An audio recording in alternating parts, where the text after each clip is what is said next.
and welcome to BoudicaVlogs, where we talk about the lives of Canadian women both in reality and in fiction. Today we're doing another slice of life. I have with me Meg, who did a post on my vlog, Boudica Books. I'll have a link to the post down in the description as always. Meg did her post on what life is like as a female gamer. So let's start the interview. Meg, could you please tell us a little bit about yourself? Well, I'm a student in Mohawk College right now. I've been gaming for about 5 years or so, 4 or 5 years. Yeah, what kind of games do you play? There's a lot that I would like to play. Right now what I have on the go is D&D, Pathfinder. I've played some World of Darkness. There's not too much else besides that, which I'd like to fix soon. And you don't play any video games? Yeah, I've been playing video games for quite a while. I think my obsession really kind of started with Age of Empires, which explains my love of D&D. And I've also played things like Black and White, bit of Sonic, stuff like that. What's your so far favorite game, and for those who don't game, give a brief description of what that is, just so that for those who aren't familiar with the gaming world. Role-playing or? Either or. Okay. Well, my favorite game so far, the thing that I started off with was D&D, and Pathfinder is sort of an extension of that. D&D being Dungeons and Dragons. Yeah. Sorry. Making the assumptions there will be some who don't know anything about the gaming world whatsoever. That's true. Should hope to fix. Yes.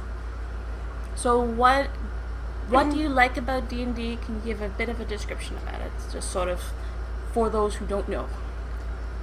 It really allows you to get into a different frame of mind, play a character, and just sort of be someone or something different. Go on adventures, go all over the place. And it doesn't mean that you're not, happy with who you are. It's just sort of, it's fun to kind of,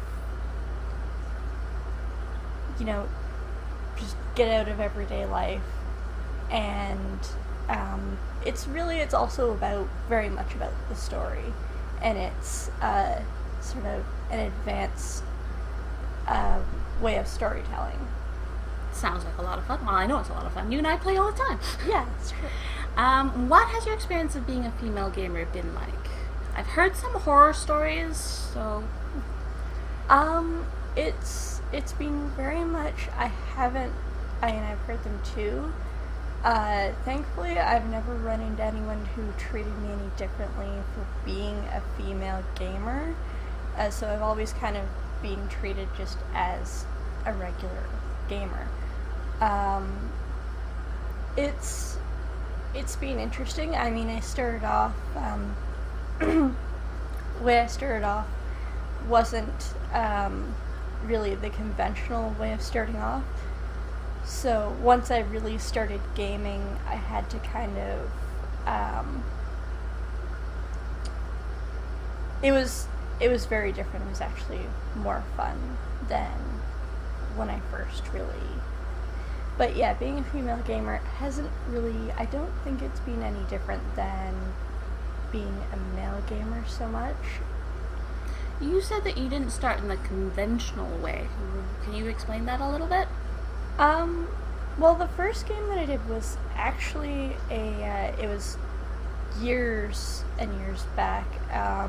It was actually a World of Darkness campaign.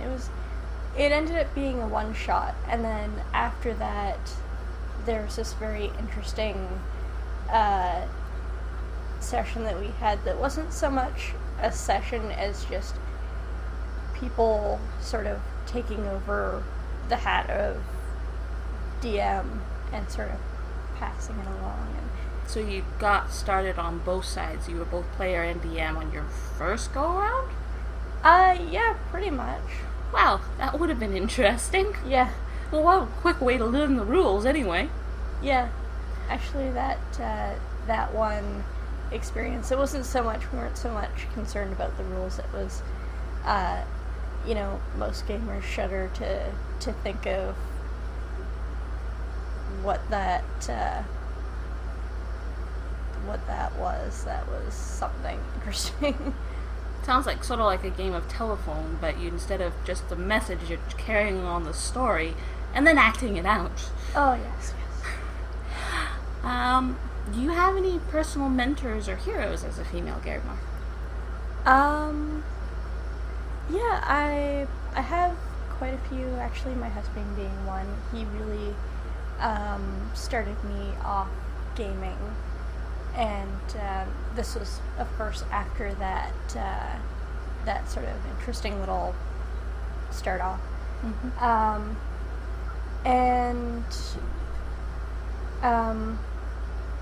There was him, and there was one of our best friends who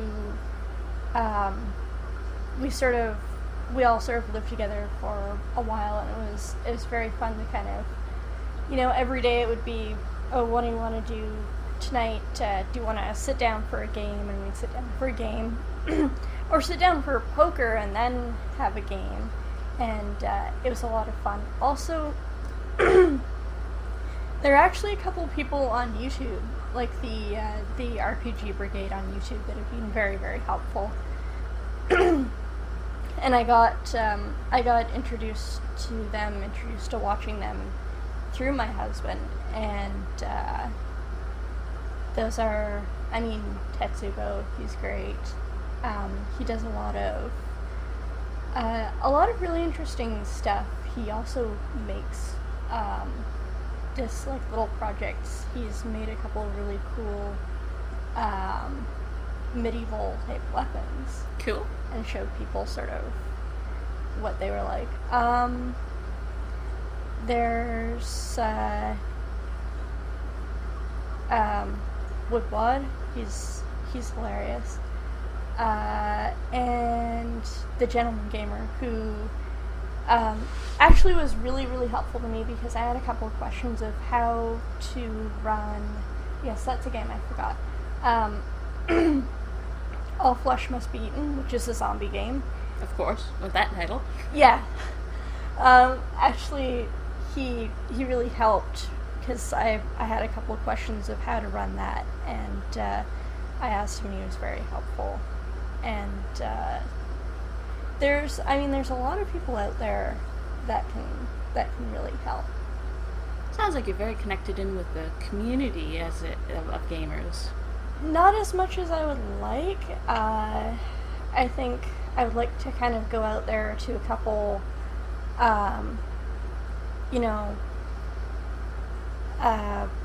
HammerCon. Yeah, HammerCon would be fun. HammerCon's coming, too. Yes, I know. I have to go to that this year. Yes, definitely. For all those in Hamilton, don't forget HammerCon. Yes. So you should show your Hamilton gamer support. Trust me, we need more of them. Yes. Yeah. Let's fill her up this time. Back to the interview. If you could change one thing about Canadian gamer society, what would it be?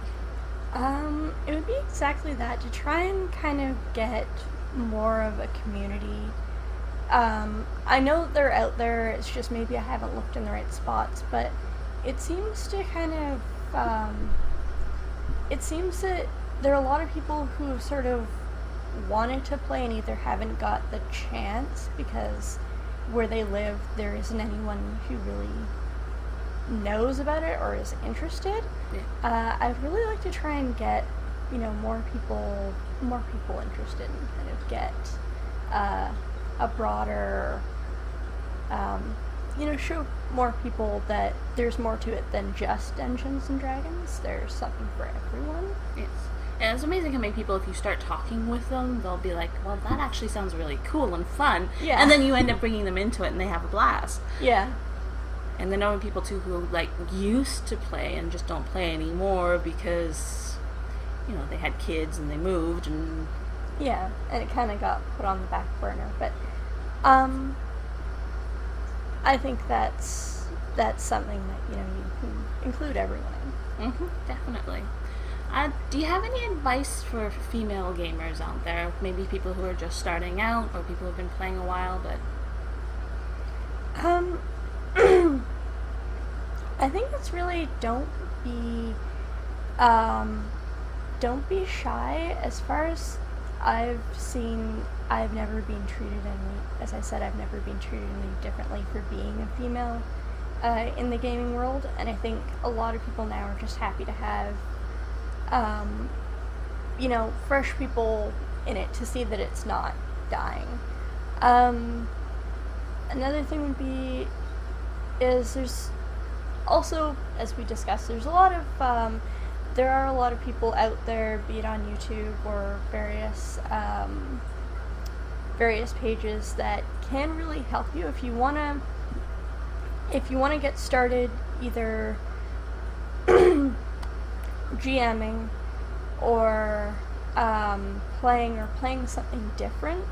They're really, really good places to go to, people to go to talk to about that sort of stuff. And also, I think really try and get people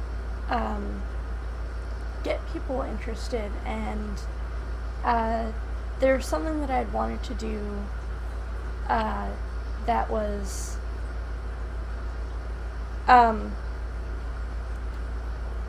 to either get sort of like a program running, or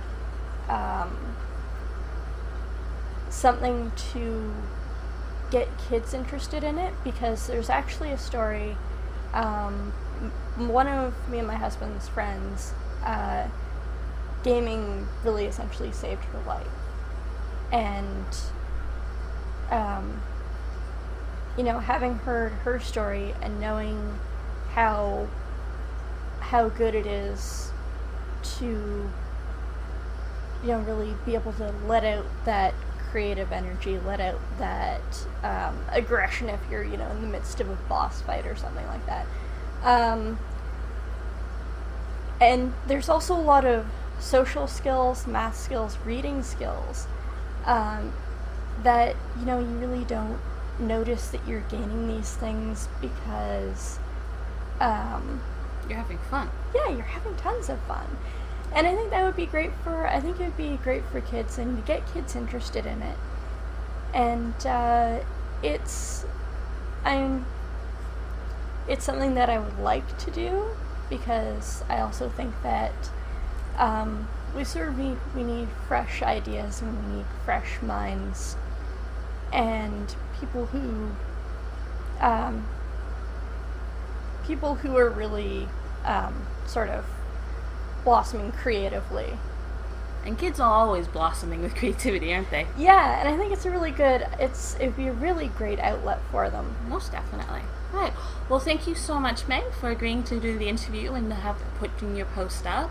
Once again, there will be a link on BoudicaVlogs in the description to BoudicaVlogs for her post if you want to read more about what she has to say on the subject. Anyway, thank you so much for watching. I hope you enjoyed this video. If you did, please press like. If you really liked it, press subscribe. And at any rate, I wish you happy reading, happy gaming, and remember, you're all beautiful.